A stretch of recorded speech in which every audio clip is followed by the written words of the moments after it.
দেশে চলমান জ্বালানি সংকট অস্থির আকার ধারণ করেছে। এই সংকট মোকাবিলায় পরিকল্পনা প্রদানে বিরোধী দলকে 6 মাসের চ্যালেঞ্জ দিয়েছেন প্রধানমন্ত্রী তারেক রহমান। সেটিকে গ্রহণ করেছেন জাতীয় নাগরিক পার্টির নেতা ও সংসদ সদস্য হাসনাত আব্দুল্লাহ।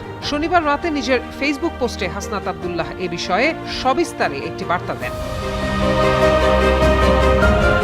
হাসনাত জানান, চ্যালেঞ্জ দেওয়ার আগে প্রধানমন্ত্রীর জানা দরকার ছিল যে সমাধান ইতোমধ্যেই টেবিলে আছে। ভালোবাসার শ্রেষ্ঠ ব্লেন্ডে লাইফটা ভরপুর। চা মানে ইস্পাহানি মির্জাপুর। এনসিপির আহ্বায়ক, সংসদ সদস্য ও বিরোধী দলীয় চিফ হুইপ জনাব নাহিদ ইসলাম স্বল্প, মধ্য ও দীর্ঘমেয়াদী মোট 15 দফা সুনির্দিষ্ট সমাধান প্রস্তাব দিয়েছেন।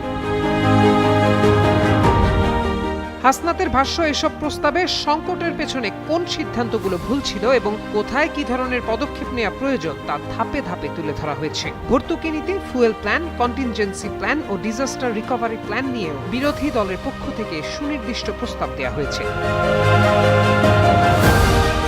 প্রধানমন্ত্রীর টিমের কার্যকারিতা নিয়েও প্রশ্ন তোলেন হাসনাত। বলেন, মন্ত্রী, প্রতিমন্ত্রী, উপদেষ্টা ও বিশেষ সহকারী মিলিয়ে 62 জনের সভাসদ। এর একজনও নাগরিক মতামত বা বিরোধী দলের প্রস্তাবনা পড়ে দেখেননি। গণতান্ত্রিক চর্চায় এর চেয়ে খারাপ উদাহরণ কম আছে বলে জানান তিনি।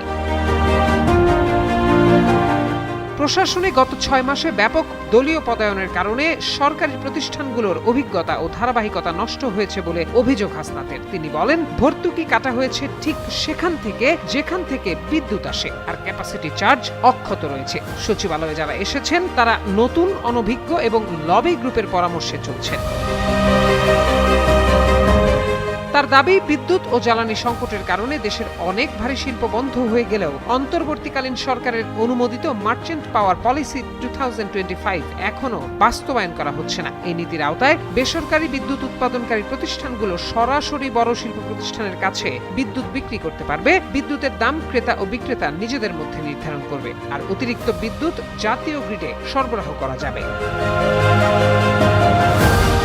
কৌশলগত খাতে ব্যর্থ বা অযোগ্য ব্যক্তিদের দিয়ে পরীক্ষা নিরীক্ষা চালানোর সমালোচনা করে হাসনাত বলেন, প্রমাণিতভাবে ব্যর্থ মন্ত্রী ও অযোগ্য লোক দিয়ে কৌশলগত খাতে পরীক্ষা নিরীক্ষাকে আই হ্যাভ এ প্ল্যান বলে না, এটি হচ্ছে আই হ্যাভ নো প্ল্যানের টেস্টিং।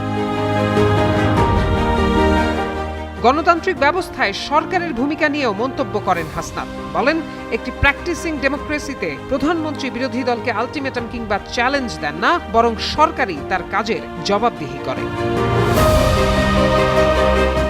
প্রত্যয় দাস, যুগান্তর নিউজ।